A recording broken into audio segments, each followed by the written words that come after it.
Hello guys, नमस्कार। Welcome to wealth creation. आज की वीडियो में हम बात करने वाले हैं डिक्सन टेक्नोलॉजी शेयर के बारे में। तो डिस्कस करेंगे उसके फाइनेंशियल, उसका बिजनेस मॉडल एंड कंपनी की ग्रोथ पोटेंशियल। फ्रेंड्स, एक बात मैं आपको बता दूं कि हम यहाँ जो भी कंपनी डिस्कस करते हैं वो लॉन्ग टर्म वेल्थ क्रिएशन के लिए करते हैं। इसके लिए हमें कंपनी का बिजनेस मॉडल, उसके फाइनेंशियल, उसका फ्यूचर विजन देखना होता है।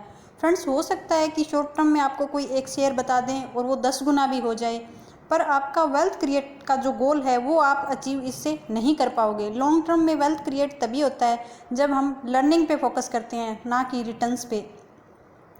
फ्रेंड्स, मनी कंपाउंडिंग की पावर के बारे में आपने ज़रूर सुना होगा, बट लर्निंग से जो आपका नॉलेज कंपाउंड होने वाला है उसको आप इमेजिन भी नहीं कर सकते। तो फ्रेंड्स, चलिए देख लेते हैं डिक्सन टेक्नोलॉजी के बारे में। फ्रेंड्स, अगर आपने मेरे चैनल को अभी तक सब्सक्राइब नहीं किया है तो प्लीज़ चैनल को सब्सक्राइब कर लेना। डिक्सन टेक्नोलॉजी के बिजनेस मॉडल के बारे में बात करें तो Dixon technology electronic manufacturing services company है जो कि नोएडा बेस्ड है। ये television, washing machine, smartphone, LED bulb, CCTV security system की कॉन्ट्रैक्ट मैन्युफैक्चरिंग करती है। इसके टॉप कस्टमर देखें तो electricals, Gionee, Karbonn, Philips, Haier, Intex, Panasonic, Bajaj auto limited, Godrej industry, BPL, Samsung, Panasonic, Philips ETC इसके कस्टमर है। फ्रेंड्स, इसके मार्केट शेयर की बात करें तो इसके मैन्युफैक्चरिंग का जो मार्केट शेयर है वो 50% एलईडी टेलीविज़न में, और वॉशिंग मशीन जो इंडिया में बनती है उसका टोटल 43% मार्केट शेयर है वो डिक्सन टेक्नोलॉजी का है, एंड 39% है वो एलईडी व सीएफएल लाइट में है। फ्रेंड्स, अब हम देखते हैं कि ये पैसा कहाँ से कमाती है।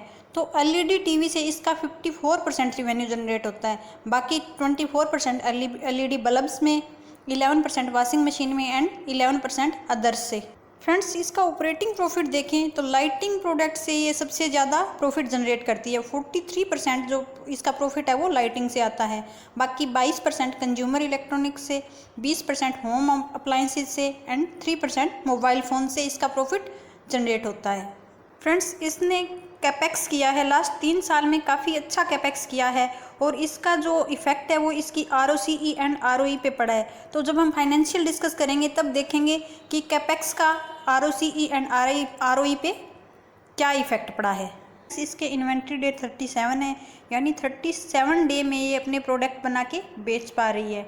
डेप्टर डे देखें तो 44 है, लोगों को 44 दिन के लिए उधार पे माल देती है। क्रेडिटर डे 81 है, यानी वेंडर जहाँ से ये रॉ मटेरियल परचेज करती है उसको 81 दिन में ये पैसा लौटा देती है। कैश कन्वर्जन साइकिल है वो 0 है, यानी मोटा मोटी देखें तो जिस दिन माल बनाया है उसी दिन उसका सेल हो जाता है, यानी वर्किंग कैपिटल को काफ़ी इफ़िशिएंटली कंपनी मैनेज कर रही है। फ्रेंड्स, आज के दिन में एक कंपनी का ग्राफ देखिए तो थोड़ा सा डाउन दिखाई दे रहा है, लेकिन हमें इसका लॉन्ग टर्म का ग्राफ ही देखना है। तो हम 5 ईयर का ग्राफ देखते हैं तो इसका पैटर्न भी अपवर्ड है। अगर हम मैक्सिमम का ग्राफ देखते हैं तो इसका पैटर्न भी बिल्कुल अपवर्ड है। 2020 के बाद तो कंपनी के ग्राफ में काफ़ी अच्छा अपवर्ड ट्रेंड देखने को मिल रहा है। तो चलिए देख लेते हैं इसके फाइनेंशियल्स। 25,785 करोड़ की मार्केट कैप है, आरओसीई 32.8% एंड आरओई 25% है। और फ्रेंड्स, हमने इसकी जो की फाइनेंशियल है उसमें देखा था कि कंपनी ने 3 साल से कैपेक्स भी अच्छा किया है, तो आरओसीई एंड आरओई में फर्दर इम्प्रूवमेंट देखने को भी मिल सकता है। फ्रेंड्स, आरओई मीन्स कि कंपनी शेयर होल्डर के पैसे पे कितना रिटर्न जनरेट कर रही है, एंड आरओसीई का मोटा मोटी देखें तो इस पे जो कर्जा है वो भी इंक्लूड करके और टोटल कंपनी के शेयर इंक्लूड करके कितना रिटर्न जनरेट कर रही है। ये फ्रेंड्स डेफिनेट नहीं होता, लेकिन मोटा मोटी हम ये एक अंदाज़ा लगा सकते हैं। Friends, free cash flow 2 crore के आसपास है, सिक्योर्ड लोन 156 करोड़ के हैं एंड अनसिक्योर्ड लोन कुछ भी नहीं है। फ्रेंड्स, इसके क्वार्टरली रिजल्ट्स देखें तो सितंबर 20 में 1600 की सेल थी, जो मार्च 21 में बढ़ के 2100, लेकिन जून 21 में दोबारा से सेल गिर के 1800 के आसपास हो गई है। तो सेल्स को देखें तो फ्रेंड्स, जून 21 में जो कोविड की सेकंड वेव की वजह से है वो सेल्स डाउन हुई है। ऑपरेटिंग प्रॉफिट मार्जिन भी इन 2 क्वार्टर में डाउन हुआ है, बट ये रेड फ्लैग वाली बात नहीं है, क्योंकि इसको हम समझ सकते हैं कि Q1 सेल्स डाउन हुई है, बट जो फिक्स एक्सपेंस जैसे एम्प्लॉय एक्सपेंस या अदर फिक्स एक्सपेंस थे वो कॉन्स्टेंट थे, तो ऑपरेटिंग प्रॉफिट मार्जिन बिल्कुल डाउन आना ही था।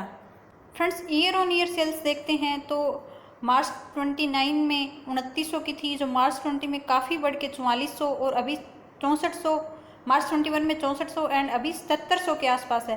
Friends, year on year sales में आप इसकी कंसिस्टेंसी देखिए, ये एक बहुत बड़ा फैक्टर है किसी भी स्टॉक को मल्टी बैगर बनाने में। ऑपरेटिंग प्रॉफिट मार्जिन भी 5 के आसपास मेंटेन है। नेट प्रॉफिट भी कंपनी का लगातार बढ़ रहा है।